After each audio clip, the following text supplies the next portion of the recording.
Significado de la cruz de Cristo. Primera a los Corintios capítulo 1 y versículo 18 dice: el mensaje de la cruz es una ridiculez para los que van rumbo a la destrucción, pero nosotros que vamos en camino a la salvación sabemos que es el poder mismo de Dios. Unas personas conocen a Cristo de oídas, así a la distancia, lo conocen de lejos. Algunas personas solamente tienen el concepto de Cristo estando en una cruz, en una imagen ahí doliente. A veces ponen una imagen que da un concepto a las personas, una idea de quién es Cristo.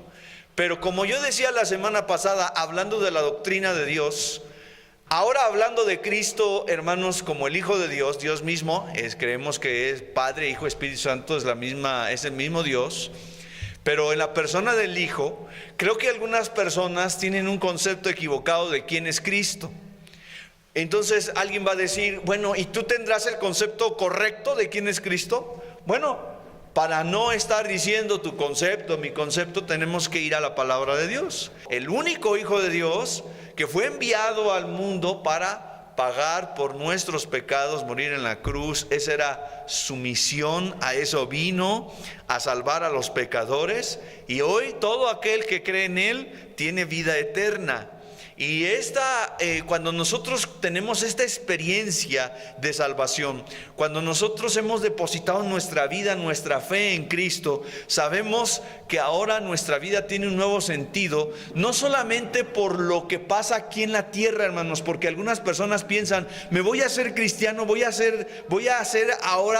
seguir a Cristo para que me vaya bien aquí en la tierra. Porque ven a Cristo como una opción más de todas aquellas opciones que hay en el mundo, ideologías, disciplinas, filosofías, que me ayudan a estar mejor conmigo mismo y con el mundo. Déjenme decirles, hermanos, que si usted toma a Jesucristo así, está equivocado. Jesucristo no es una opción más entre todo el abanico que hay de opciones para sentirme realizado en mi vida, para encontrarle sentido a mi vida, aunque de hecho, cuando una persona se entrega a Jesucristo, su vida empieza a cobrar sentido. Cuando una persona sigue a Cristo de cerca, su vida tiene real sentido. Pero no solamente estamos siguiendo a Cristo porque nuestra vida tenga sentido, porque hay gente que va a ir a la disciplina, alguna disciplina oriental de meditación, a alguna disciplina positiva, va a leer algún libro de motivación,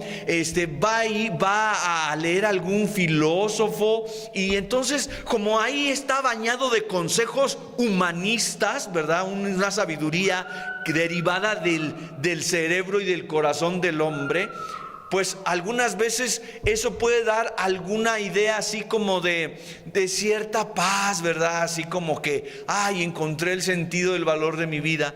Pero quiero decirles, hermanos, que seguir a Jesucristo, ser cristiano, pensar en la cruz, no solamente nos lleva a concluir que Dios nos va a bendecir aquí en esta vida terrenal, sino que seguir a Cristo es una experiencia que trasciende a este mundo, trasciende a esta vida.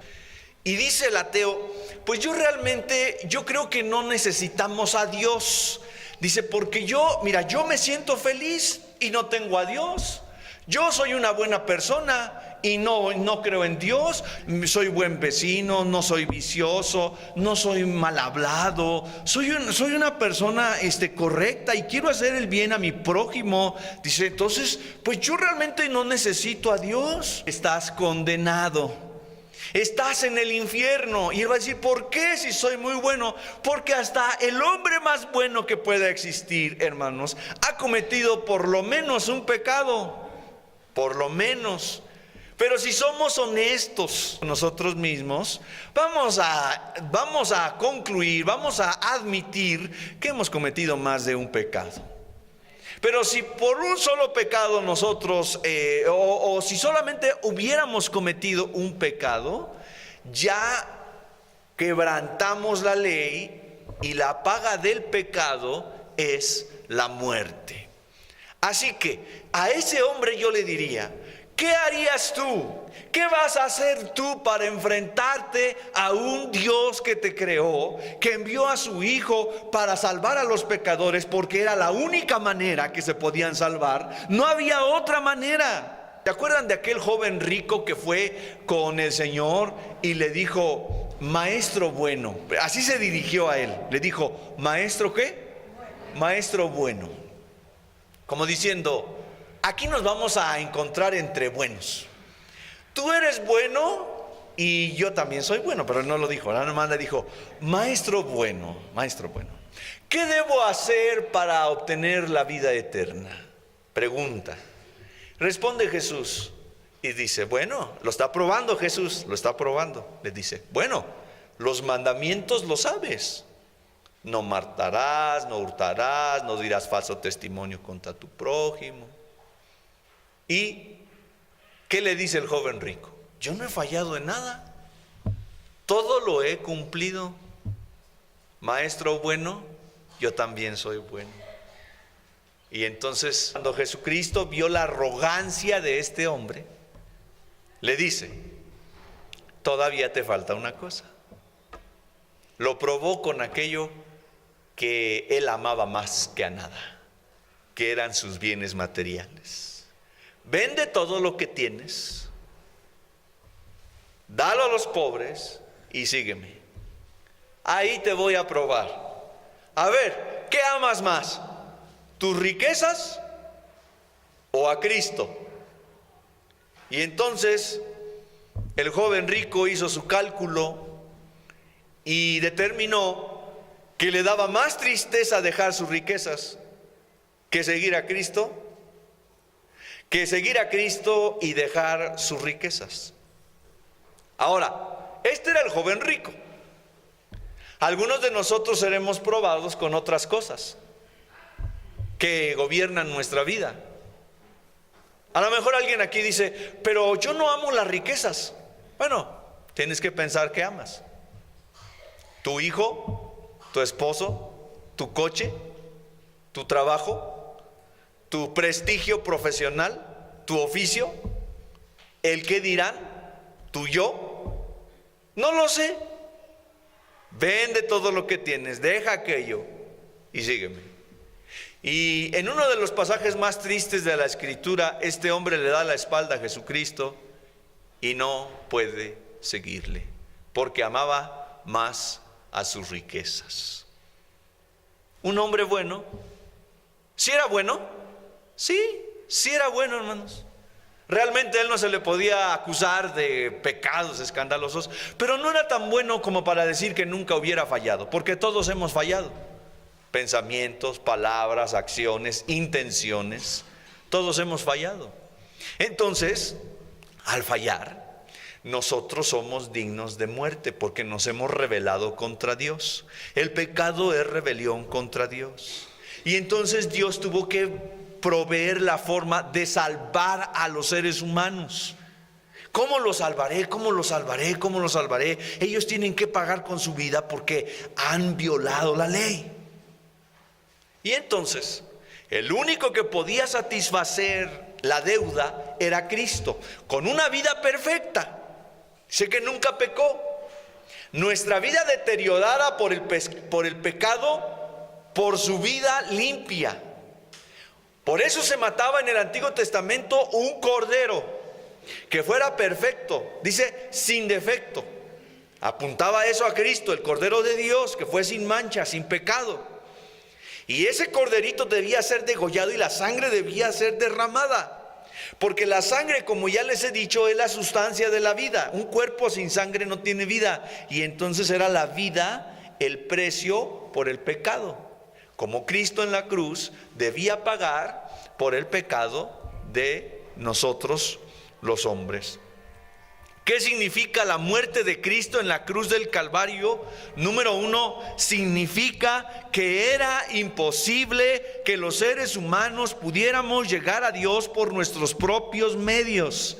A ese ateísta, a ese joven rico, le podríamos decir, es imposible, aunque seas muy bueno, que llegues a Dios, que llegues al cielo.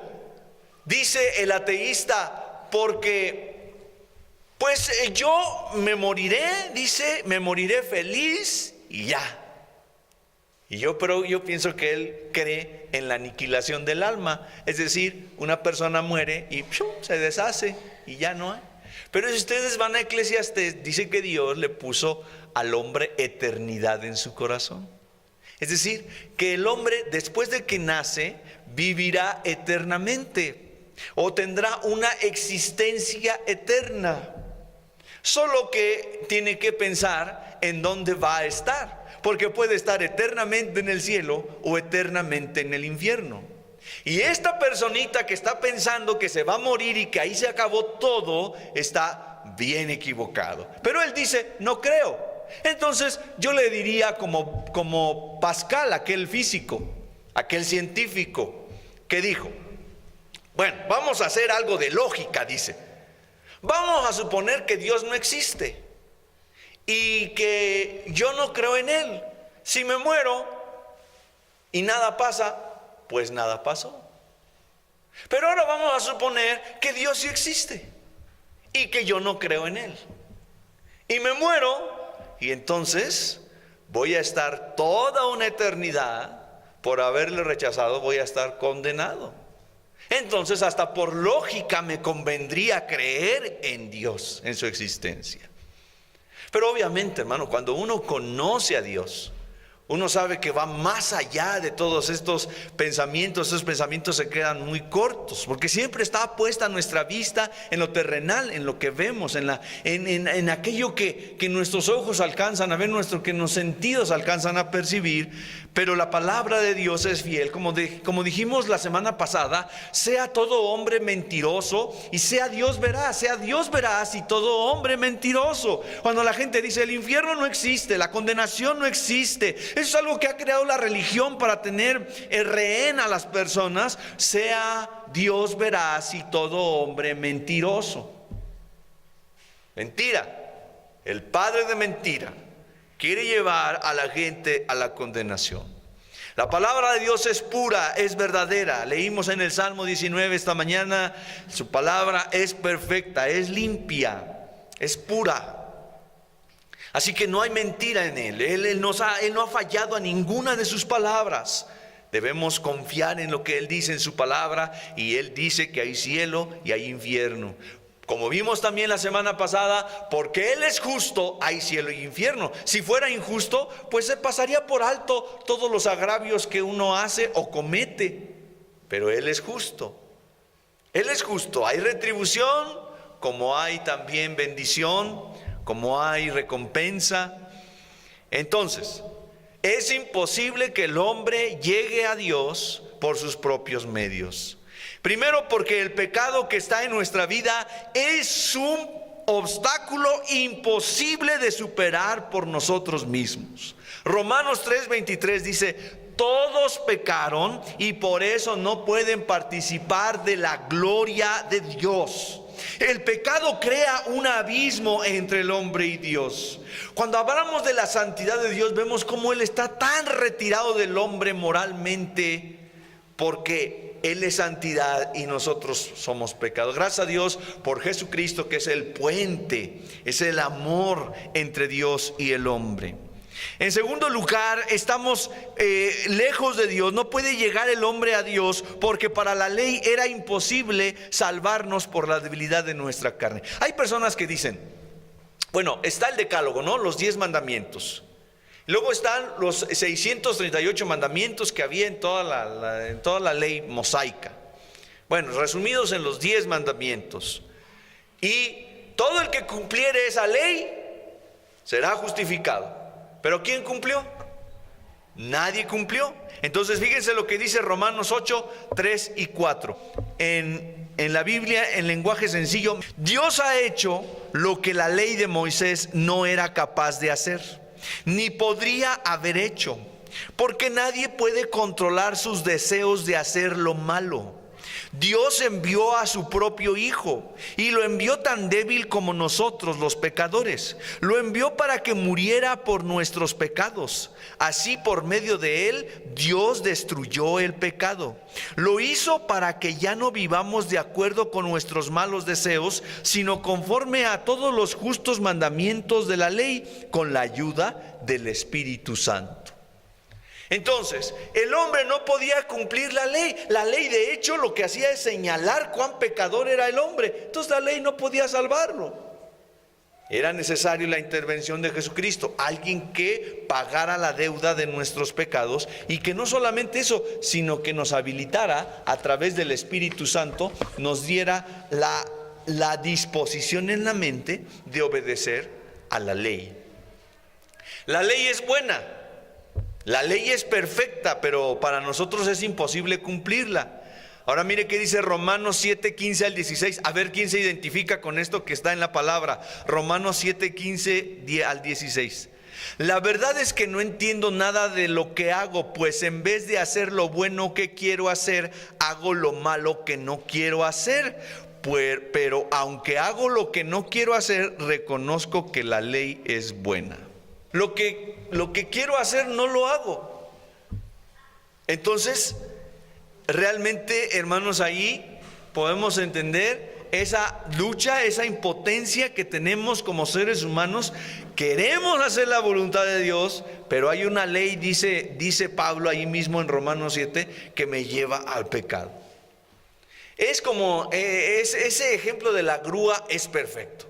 Imagínense una grúa, el poder que tiene la grúa, tiene su cadena, se queda aquel coche atascado en el lodo y entonces le ponen la cadena ahí en el bumper, lo enganchan, ¿está listo? Sí, está listo, y jalan.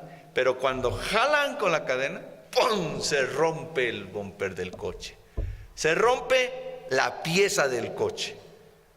No es que le falte poder a la grúa, no le falta poder, no le falta potencia.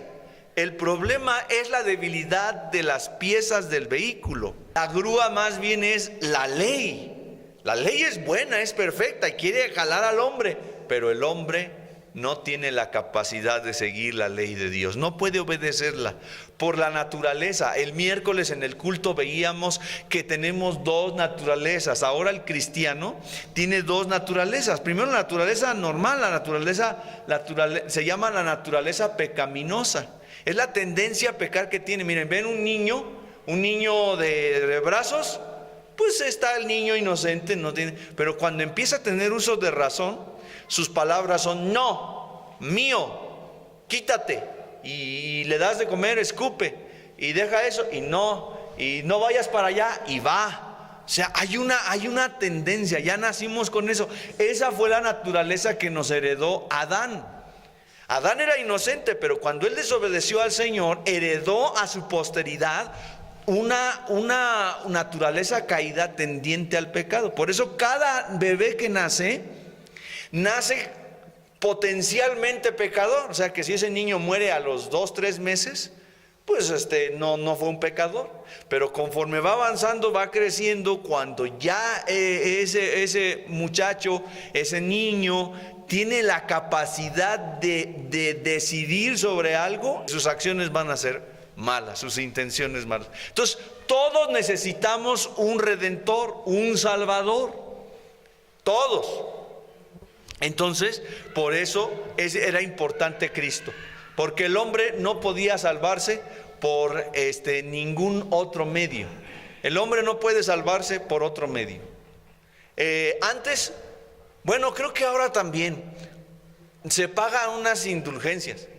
O sea que hay gente que paga, ¿verdad?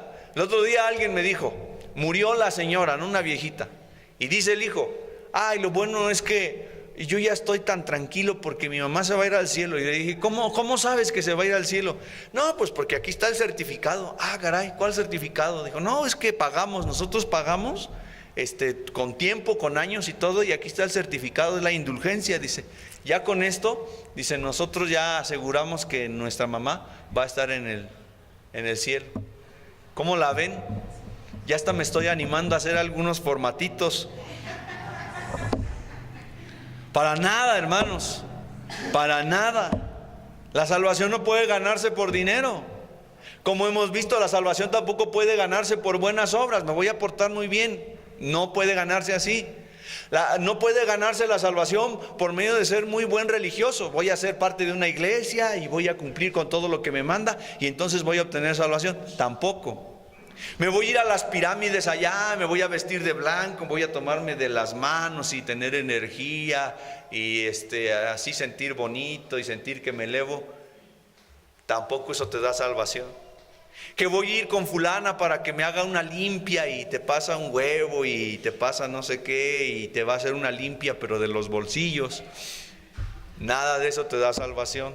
Me voy a bautizar, ¿verdad? O llevo a mi niño para bautizarlo o yo me bautizo. Nada de eso te da salvación. Voy a ir a esta iglesia, ¿no? Nada de eso te da salvación. Yo nací en una familia cristiana. Tampoco eso te da salvación. Soy bien amigo del pastor, menos eso te da salvación. Nada de eso, hermano. El único que da la salvación es Jesucristo. Dios a través de Jesucristo, por la fe. Y es gratuito, es gratis, no tienes que pagar, porque alguien ya pagó en la cruz. En la cruz Cristo pagó por nosotros. Entonces, ¿qué necesitamos hacer? Creer en Él, seguirle, arrojarnos a sus brazos, confiar nuestra vida en Él, dejar nuestra manera de vivir, renunciar al pecado, decirle: Señor, yo estoy de acuerdo contigo, mi condición es la de un pecador, soy pecador, estoy de acuerdo contigo, tu ley es santa, buena y justa, tú eres Dios, tú eres un Dios maravilloso y yo soy el que he fallado, yo soy el que cometo la mancha. Por favor, Señor, perdóname, yo me arrepiento, yo entiendo que eres el único que puede salvarme. Cuando un hombre hace ese tipo de determinación, cuando entiende que no puede ser salvado de otra manera más que con la fe en Jesucristo, entonces sí puede obtener salvación, vida eterna. Primera de Pedro 3:18, en la palabra de Dios para todos dice: porque Cristo mismo sufrió la muerte por nuestros pecados una vez y para siempre. Cristo no era culpable y aún así murió por los que sí lo eran, para poder llevarlos a ustedes ante Dios. Lo mataron, pero volvió a la vida por medio del Espíritu. La muerte de Cristo en la cruz abrió un camino para nosotros para llegar a Dios. Hebreos 10:20 dice: Jesús abrió un camino nuevo para nosotros a través de la cortina. Él mismo es ese camino nuevo y vivo, es decir, lo abrió ofreciendo su propio cuerpo como sacrificio. Para entender mejor este versículo, usted y yo debemos entender el tabernáculo. ¿El qué? El tabernáculo. ¿Qué era el tabernáculo? Bueno, cuando el pueblo de Israel estuvo en el desierto 40 años, estuvo caminando 40 años en el desierto, no tenían un templo. Pero Dios les ordenó construir uno desarmable. Eran como tiendas. No había como ahora las tiendas de campaña, eran de pieles. Y entonces llegaban a un lugar y armaban el templo. Había personas dedicadas a eso. Entonces empezaban a armar toda la estructura y todas las pieles, las estiraban, las estacas con las cuerdas, todo lo que se tenía que poner, y quedaba armado ese templo movible, quedaba diseñado con 3 espacios o 3 áreas, 3 secciones. La primera sección es la del atrio, por eso se le llama hoy a los patios de las iglesias, se le llama el atrio. Y luego estaba el lugar santo, donde solamente los sacerdotes podían acceder. Y luego detrás, pero estaba el atrio, fíjense bien, estaba el atrio y una cortina para el lugar santo. Y estaba el lugar santo donde podían ir los sacerdotes y otra cortina que dividía del lugar santo al lugar santísimo. Y al lugar santísimo, en el lugar santísimo estaban cosas sagradas que Dios había dicho al pueblo que debían tener ahí. Entre ellos el arca de la alianza, que era un cajón de madera recubierto con oro, que contenía los testimonios, que era la vara de Aarón que reverdeció, las tablas de la ley, el pan, el maná, que eran los testimonios de Dios para el pueblo en el desierto, y estaban cubiertos allí. Pero en el lugar santísimo solamente entraba el sumo sacerdote.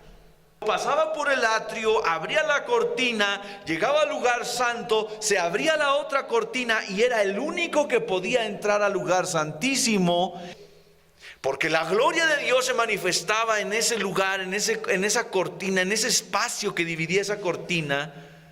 Era la santidad de Dios que se podía ver en ese momento, que si entraba otra persona era fulminante, caían muertos. La Biblia dice que Cristo es nuestro sumo sacerdote. Y en este pasaje de Hebreos 10:20, fíjense ahora con lo que yo les expliqué, léanlo de nuevo. Dice, Jesús abrió, o escúchenlo, Jesús abrió un camino nuevo para nosotros a través de la cortina.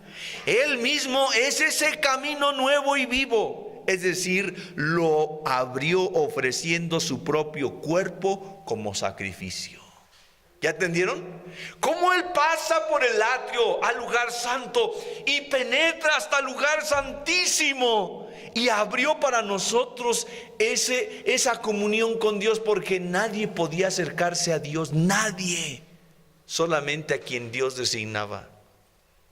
Entonces ahora piensa en el tabernáculo y deja esa imagen un momentito ahí, y ahora trasládese al momento en que Cristo está en la cruz, clavado, está con los dos ladrones, uno a cada lado. Tinieblas empiezan a aparecer, se nubla todo, se queda todo en tinieblas. Y entonces la penúltima palabra, consumado es, porque la última fue, Padre, en tus manos encomiendo mi espíritu. Pero cuando Él dice consumado es, fíjate, el sello que se ponía en los tratos comerciales de deuda completamente pagada era un sello, y decía ese sello tetelestai, que quiere decir consumado es. La deuda es pagada. La cortina del templo se rasgó, y en ese momento lo que quiere decir es, ahora hay acceso al Padre. Él abrió un camino nuevo. No había ese camino, no había esa comunión. Se tenía que ir por medio de los sacrificios, por medio de un sacerdote. Y ahora la gente le dice, oye, ¿tú por qué le oras a tal o cual imagen? Pues porque es como el secretario de Dios, es para ir con Él y luego ya que le oro a Él para que Él le pida a Dios por mí. Pues esa gente no sabe, no conoce lo que dice la Escritura. Es que yo voy con un sacerdote. Luego la gente me dice a mí, es que usted que está más cerca de Dios, y Él está tan accesible para nosotros como que le podemos orar.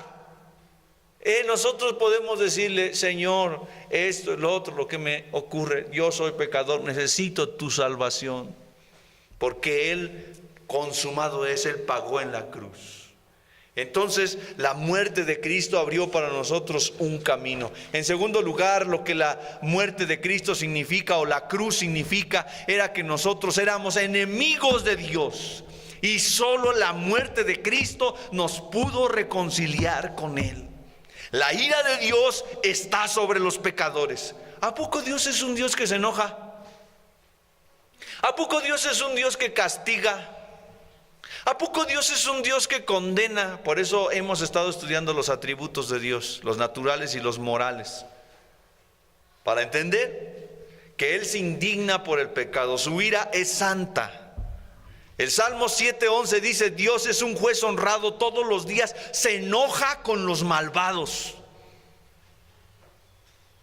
Con aquel que entró a la casa, violó a una señora, a la hija, las degolló.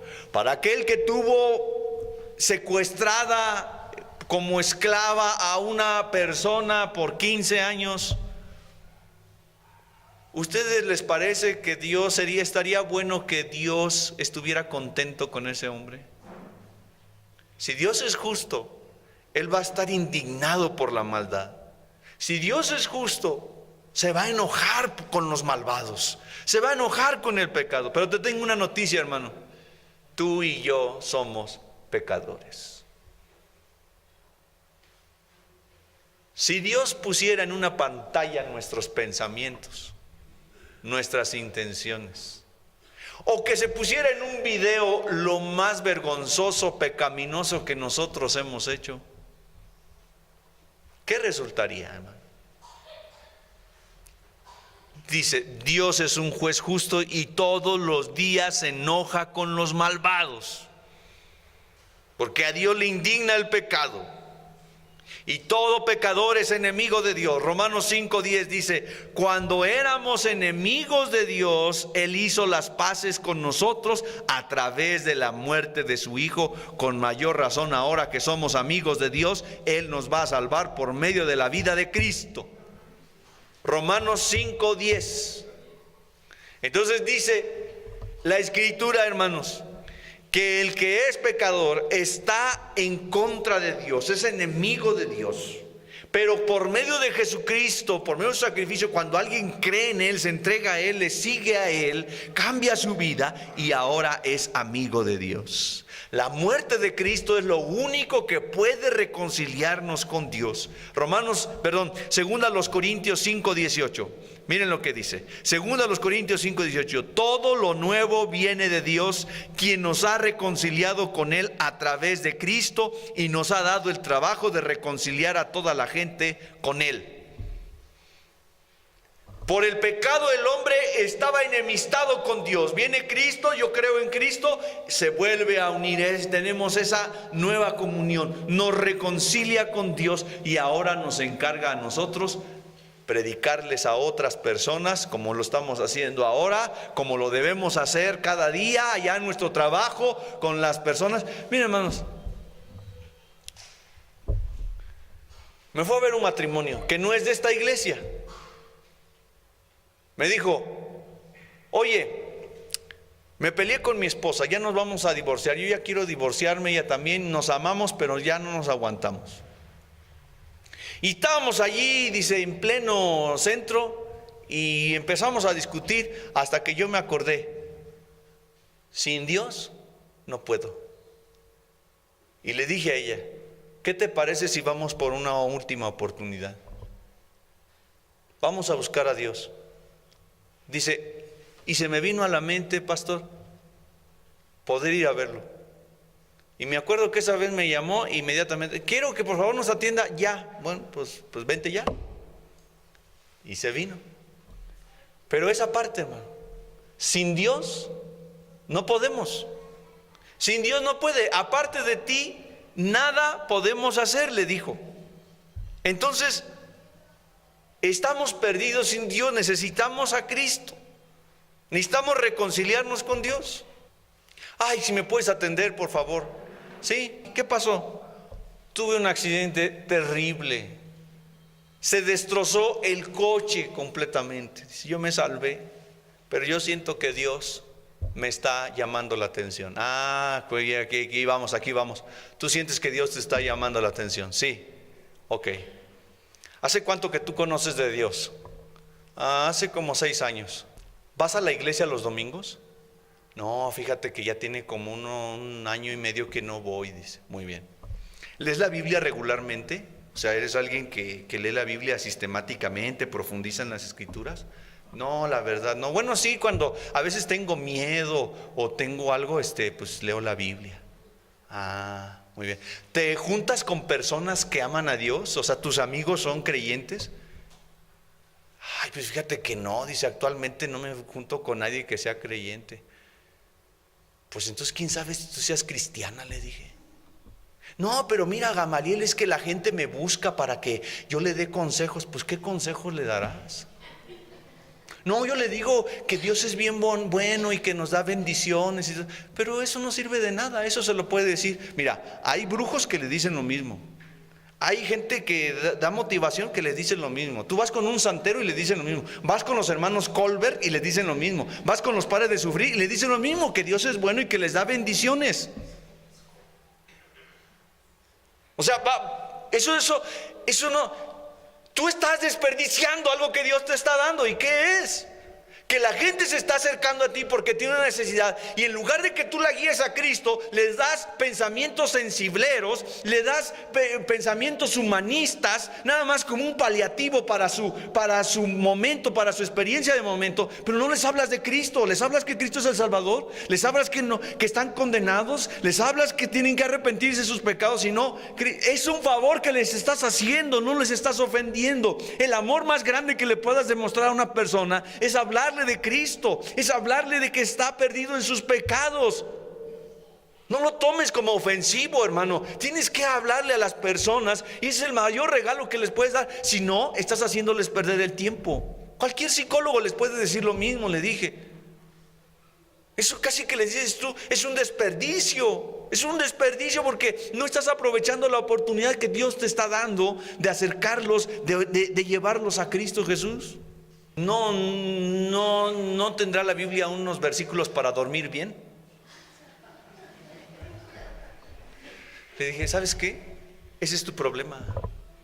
Ese es tu problema, que nada más buscas a Dios de esa manera. Tú piensas en Dios como si fueran unas aspirinas, como algo que puedes comprar en la farmacia cuando a ti te duele la muela, cuando te duele algo. Pero ya nada más te pasa el dolorcito y ya te olvidas. No, le dije, Dios no es así. Dios se trata de un estilo de vida. Se tiene que cambiar. ¿Tú vas a la iglesia los domingos? ¿A alguna iglesia? No. ¿Lees la Biblia regularmente? No.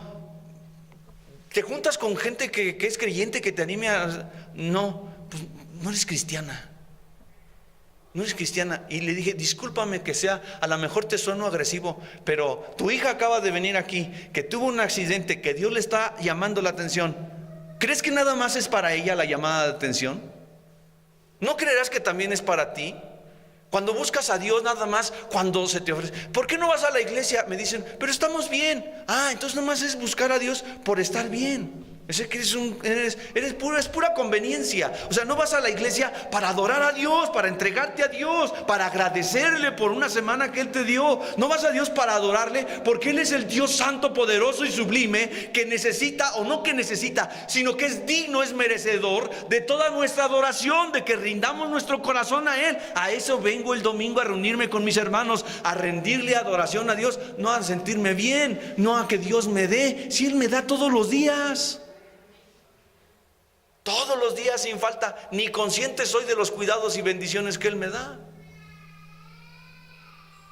Pero yo le dije a esta señora, a estas dos señoras, les dije, oye, pues andan mal. Busquen a Dios, entréguense a Él, sean verdaderamente cristianos seguidores de Jesucristo. Porque sin Dios no se puede, hermano. Y lamentablemente mucha gente busca a Dios solamente cuando tiene problemas.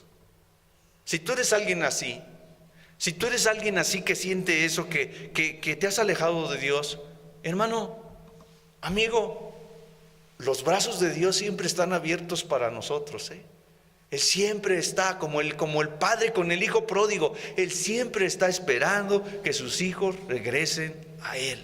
Siempre es tan amoroso. Y no sientan pena, porque luego le dijo, oye, ¿por qué no has ido a la iglesia? Es que me da pena. ¿Y qué te da pena? Pues que no he ido mucho. Deja esa pena, ven y adora a Dios, que el gusto que nos va a dar de verte. Y si a mí me da gusto, imagínate a Dios, el gusto que le da. Eres su hijo, Él es tu padre, Él te ama. Y Él está esperando que la gente venga a Él. En tercer y último lugar, la cruz de Cristo significa que Dios pagó por medio de Cristo el precio de nuestro rescate. El hombre es esclavo del pecado. Fíjense nada más, esclavo del pecado.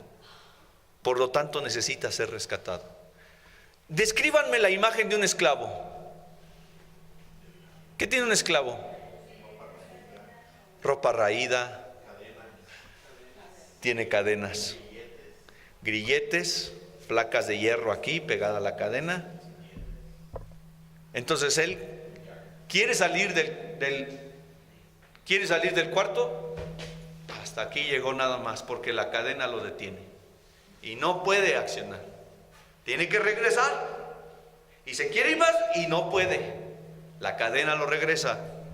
El hombre es esclavo del pecado, por lo tanto necesita ser rescatado. En Juan 8:34 dice: Jesús le respondió: la verdad es que todo el que se la pase pecando es siervo del pecado, o es esclavo del pecado. Es que, no sé, a ver cuántos se identifican con esto. Es que no puedo dejar este pecado. Lo intento y no puedo. Cuando me doy cuenta, fallo y estoy otra vez cometiendo este pecado. No levanten su mano, pero ¿cuántos de ustedes se pueden identificar con este pecado? Es que por más que quiero, no puedo dejar de ser chismosa, dice. O sea, me dicen algo y yo no aguanto, ya cuando lo dije. Yo sé que es pecado, que está mal, y ya le he dicho al Señor: no lo voy a hacer, Señor, perdóname, ayúdame para que mi bocota se cierre, Señor. Y luego hay gente que ora así: cierra mi boca, Señor. O sea, como si viniera Él y no, pues hay cosas que te pertenecen a la obediencia de uno, a la voluntad de uno, hermano. Uno tiene que obedecer al Señor. Pero ¿cuántos de nosotros no nos hemos encontrado luchando con algún hábito pecaminoso, con algún pecado, con alguna acción? Todo el que se la pase pecando es siervo del pecado. Ahora vamos a leer el pasaje de Romanos 7 del 15 al 25. A ver quién se identifica con este. Si no lo tiene ahí, yo lo voy a leer. Escúchelo más para que reflexione. Dice: no sé qué está pasando conmigo. Lo que quisiera hacer no lo hago y resulto haciendo lo que odio. Como no me gusta hacer el mal que hago, eso significa que reconozco que la ley es buena, pero en realidad no soy yo el que hace esas maldades, sino el pecado que vive en mí. Yo sé que el bien no vive en mí, es decir, no vive en mi naturaleza humana. Hay en mí el deseo de hacer el bien, pero no puedo llevarlo a cabo. En efecto, no hago el bien que quiero hacer, sino que hago el mal que no quiero hacer. Entonces, si hago lo que no quiero hacer, no soy en realidad yo el que hace el mal, sino el pecado que vive en mí. Así que he aprendido esta regla: aunque quiero hacer el bien, el mal está ahí conmigo. En mi interior yo estoy de acuerdo con la ley de Dios, pero veo que aunque mi mente la acepta, en mi cuerpo hay otra ley que lucha contra la ley de Dios. Esa otra ley es la ley del pecado. Esa ley vive en mi cuerpo y me hace prisionero del pecado. Eso es terrible. ¿Quién me salvará de este cuerpo que me causa muerte?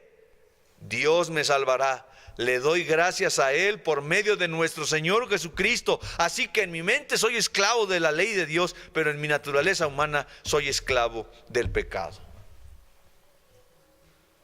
Eso señala la lucha entre las dos naturalezas. Cuando alguien sigue a Cristo, tiene dos naturalezas. La primera naturaleza es la naturaleza pecaminosa humana. La segunda naturaleza es la que adquiere el hombre por medio de la fe cuando sigue a Cristo y es nacido de nuevo. El nuevo nacimiento es una regeneración, es el Espíritu Santo teniendo una acción poderosa en el corazón del hombre. Es algo que el hombre no puede producir, no es por la voluntad humana, sino que cuando yo creo en Cristo, cuando yo le doy mi vida a Él y le digo: creo en ti, Señor, transfórmame, cámbiame, Él viene con su espíritu y cambia ese corazón y esa mente y empieza a operar de manera distinta en su vida esa persona, de manera que cuando lo ven actuar, lo ven decidir, otras personas que lo conocían de antes le dicen: oye, a ti como que te han cambiado, tú como que ya no eres la misma persona, tú como que eres distinto.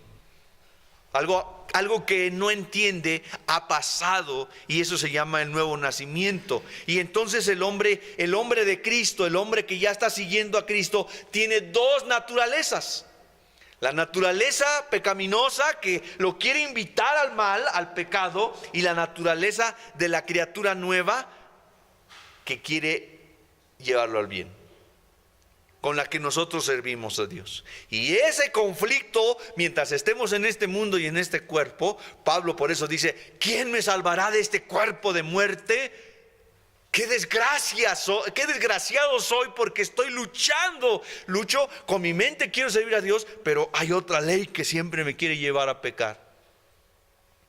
Y él entiende que la victoria está cuando él sirve a Jesucristo, cuando él ama a Dios, cuando él quiere servir a Dios, cuando él se deja gobernar por Dios.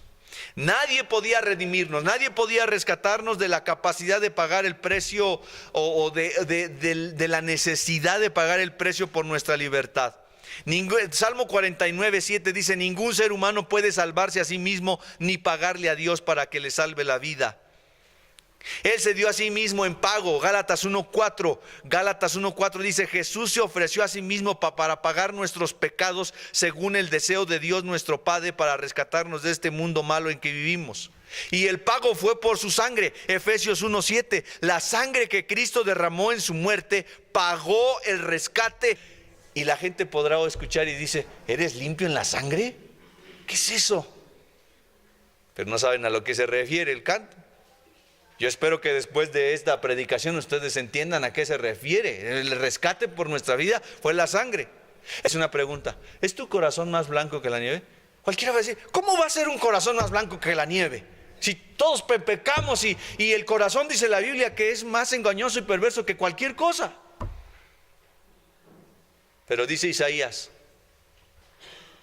si tus pecados fueren como la grana, si tus pecados fueren como el carmesí rojo. ¿Saben qué hacían antes? Con la cochinilla esa, con la frutilla también, se manchaba, se exprimía y se sacaba la tinta. Y ya no se podía quitar de la ropa. Si tus pecados fueren como eso, dice, volverán a ser blancos como la lana, por la acción poderosa de Cristo. ¿Tu corazón ya es blanco o sigue estando cochambroso? Necesitas a Cristo. Necesitas a Cristo. Primera de Pedro 1:18-19, Dios los rescató a ustedes de la vida sin sentido que llevaban antes. Así vivían sus antepasados y ellos les enseñaron a ustedes a vivir de la misma manera. Pero ustedes saben muy bien que el precio de su libertad no fue pagado con algo pasajero como el dinero, sino con la sangre preciosa de Cristo, quien es como un cordero perfecto y sin mancha. Ahora, es bien interesante, hermanos, que en las palabras del griego, en el que es el idioma original de la Biblia, del Nuevo Testamento, para hablar de la redención, es muy interesante qué palabras utilizaron para escribir. Dice agorazo, esa es una palabra griega que significa, fíjense, comprar en el mercado de esclavos. Era una palabra que se utilizaba para comprar en el mercado de esclavos. Así que cuando dice que Cristo nos compró, que Cristo nos rescató, agorazo, del mercado de esclavos. Estábamos esclavos del pecado. Gálatas 6:20 dice: porque Dios los ha comprado por un precio, así que honren con su cuerpo a Dios. Y luego otra palabra que, ¿cómo dije que decía esa palabra en griego? Agorazo. Y luego hay otra palabra que se llama exagorazo. A lo mejor si alguien aquí sabe, exagorazo. O sea, agorazo es comprarlo, pero exagorazo es sacarlo del mercado para vivir una vida diferente. No solamente lo compró al esclavo, ya estás comprado, ya está tu libertad. No, ahora yo te compro, pero con la responsabilidad de una vida diferente. Por eso Colosenses 1:13 dice: Dios nos rescató del poder de la oscuridad y nos hizo entrar al reino de su Hijo amado. Y una tercera palabra que utiliza en este sentido de la compra, lutro, nos sacó para hacernos sus hijos y poder decir Abba Padre. O sea que miren, imagínense un señor en el tiempo de la esclavitud, ¿verdad? Y va y me dice: ¿me das ese esclavo? ¿Cuánto es? No, pues tanto. Muy bien, le quitan la cadena y ahora es mi esclavo. Pero con respecto a Dios, no solamente nos da la libertad, y ahora pasamos de ser esclavos del pecado para ser esclavos de Dios, que eso nunca sería algo negativo para nosotros, ser esclavo de Dios. Pero dice que nos da nos da la bendición, no solo eso, sino que nos adopta, nos hace sus hijos. Nos hace sus hijos. El espíritu que ustedes han recibido ahora no los convierte en esclavos llenos de temor. Al contrario, el espíritu que han recibido los hace hijos. Por el espíritu podemos gritar: Padre querido, querido Padre. Abba, Padre es lo que quiere decir, papito. Es la confianza que ahora nos da. Los niños israelitas le dicen a su papá: Abba, Abba. ¿Qué quiere decir? Papi. Lo que significa la cruz de Cristo es condenación o salvación para el pecador. Fíjense nada más. Alguna gente no quiere oír este mensaje porque dice: ay, ¿qué tal si después soy responsable de lo que venga? No quiero oír. Nosotros debemos entender, hermano, que Dios quiere bendecirnos, salvarnos, escuchar el mensaje. Pero una vez que lo escuchas, ya cae sobre tus hombros una responsabilidad. Y miren lo que vamos a leer, Juan 3, 16 al 19. ¿Sí saben Juan 3, 16? Dios amó tanto al mundo que dio a su Hijo único para que todo el que crea en Él no se pierda, sino que tenga vida eterna. Dios no envió a su Hijo al mundo para condenar al mundo, sino para salvarlo por medio de Él. El que crea en el Hijo de Dios no será condenado. Pero el que no cree, dice el versículo 18, ya ha sido condenado por no haber creído en el único Hijo de Dios. La gente del mundo será juzgada porque con sus malas acciones no quiso la luz que vino al mundo, sino que prefirió la oscuridad. ¿Qué quieres tú, la luz o la oscuridad? La salvación es para todos aquellos que creen en el sacrificio de Cristo en la cruz. La condenación es para todos aquellos que rechazan la salvación, que menosprecian el sacrificio de Cristo hecho por nosotros en la cruz del Calvario. Hay gente que va a rechazar a Cristo. Hermanos, hay gente de nuestra familia, lamentablemente, hay amistades que a las que nosotros les vamos a predicar la palabra y ellos no quieren nada con Cristo. Algunos se han envuelto en la cultura y pensamiento secular. Algunos se van a denominar ateos, otros van a decir que tienen muchas dudas. Para eso Satanás ha sido eficaz, para meterlos en muchas dudas, porque siempre el enemigo quiere alejar a las personas de Dios. Pero va a haber condenación, y todos aquellos que rechazan la salvación, todos aquellos que rechazan a Cristo serán condenados. Pero los que estamos aquí escuchando este mensaje, y toda la gente en el mundo que escucha el mensaje de salvación y se rinde al Señor, no tendrá condenación. Por eso, ya les he comentado que a mí me gustaba decir en la escuela, bueno, yo decía a mis amigos: si yo me muero, pues ya me voy al cielo. Dice: ay, qué presumido eres, qué arrogante, pues qué buena obra hiciste, o con qué ¿por qué dices tú eso? ¿Quién eres tú para merecerte eso? Nadie, no soy nadie. Ni he hecho ni puedo hacer nada que me dé el mérito de ir al cielo. Entonces, ¿cómo dices tú que tú ya te estás asegurado en el cielo? Pues estoy asegurado porque creo la palabra de Dios.